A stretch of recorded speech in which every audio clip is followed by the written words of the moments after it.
ब्राह्मण के पास पैसा होता नहीं है। बोलो जय श्री कृष्ण। पुराने जमाने में हमारे ऋषि मुनियों ने मतलब एक हमारे भृगु महामुनि से जो उन्होंने विष्णु भगवान के छाती पर लात मारी। देखने गए थे कौन से भगवान को गुस्सा नहीं आता है। तो विश्व शिव जी के पास गए तो तुरंत गुस्सा कर दिया। ब्रह्मा जी के पास गए नहीं, गुस्सा कर दिया।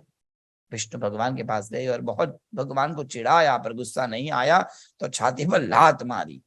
और जब लात मारी विष्णु भगवान ने कहा, महाराज कोई पैर में दर्द तो नहीं हुआ ना, सब ठीक है ना, क्षमा करिए मेरी छाती बड़ी कठोर है। इतने कोमल प्रभु बन गए। प्रभु को तो कुछ नहीं हुआ पर घर वाली का चेहरा चढ़ गया। बोलो जय श्री कृष्ण। लक्ष्मी जी ने कहा, आज के बाद मैं कोई ब्राह्मण के घर पैर नहीं रखूंगी। तब से शुरू हुआ, कोई भी कथा की शुरुआत होती है, एक दरिद्र ब्राह्मण था।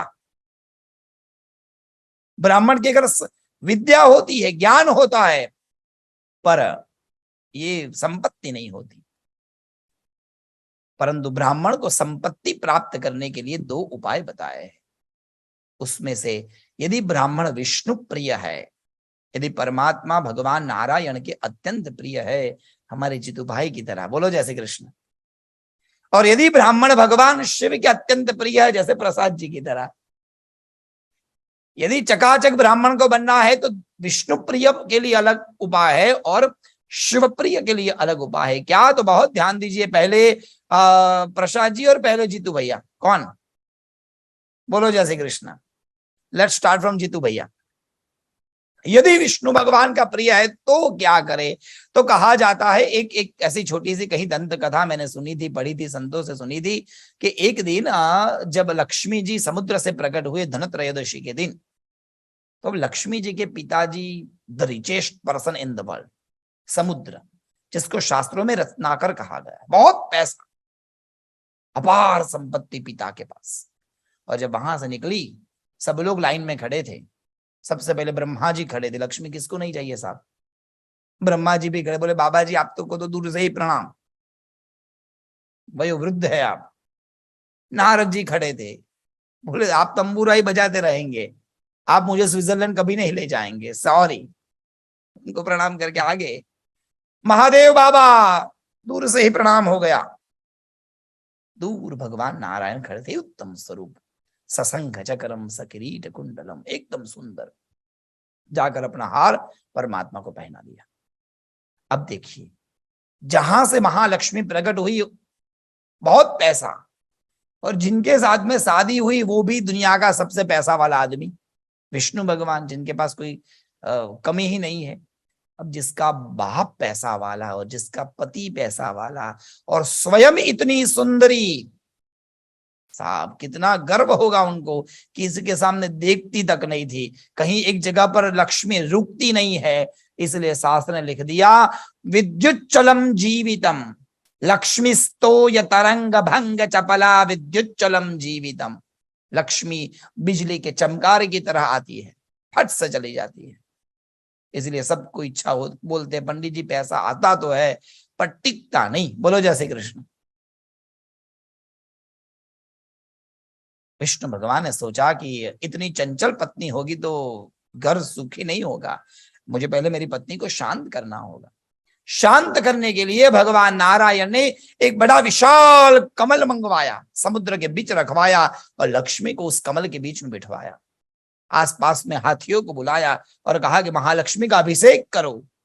अच्छे वेद विद्वान पंडितों को बुलाया, कहा वेद घोष करिए। और जब पंडितों ने ऐसा दिव्य वेद घोष किया, हाथियों ने जल भर भर कर अपनी सूंड में महालक्ष्मी का अभिषेक किया। पंडितों ने ऋग्वेद से लेके अलग अलग वेदों से लेकर सुंदर मंत्रोच्चार किया और उस मंत्रोच्चार की ध्वनि से महालक्ष्मी का मन एकदम शांत हो गया, शांत हो गई। शांत महालक्ष्मी ने आंखें खोली तो आगे करदम महामुनि खड़े थे और अलग अलग विद्वान खड़े थे।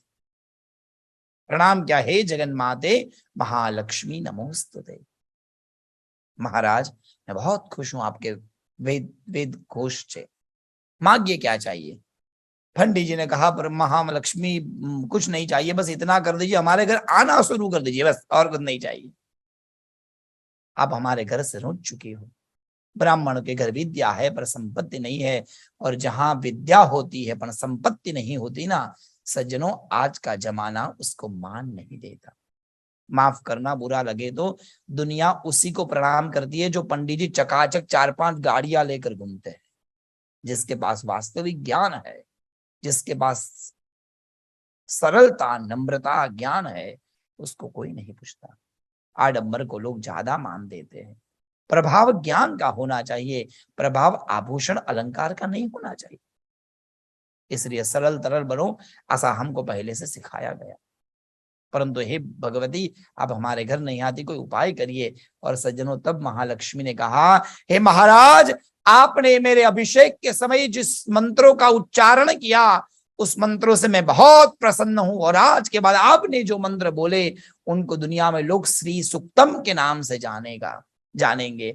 और आज के बाद भविष्य में जो भी व्यक्ति इस श्री सुक्तम के 16 मंत्रों का पारायण करेगा, अथवा तो पाठ करेगा, अथवा उसका जाप अनुष्ठान करेगा, उसके वहां अमाप समृद्धि की प्राप्ति हो जाएगी। बोलिए महालक्ष्मी मात की जय। इसीलिए हमको गुरुकुल में सबसे पहले श्री सुक्तम पढ़ाया जाता है। हिरण्यवर्णाम हरिणीम सुवर्ण रजतस्रजाम चंद्राम हिरण्मयीम लक्ष्मीम जातवेदो। देखिए, पंडितों पर भगवान की कृपा है, सोने का कड़ा लेके और अच्छी अच्छी गाड़ी लेके घूमते हैं। बोलो जय Shri Krishna. The grace of the Mahalakshmi. मंत्रों में प्रभाव है।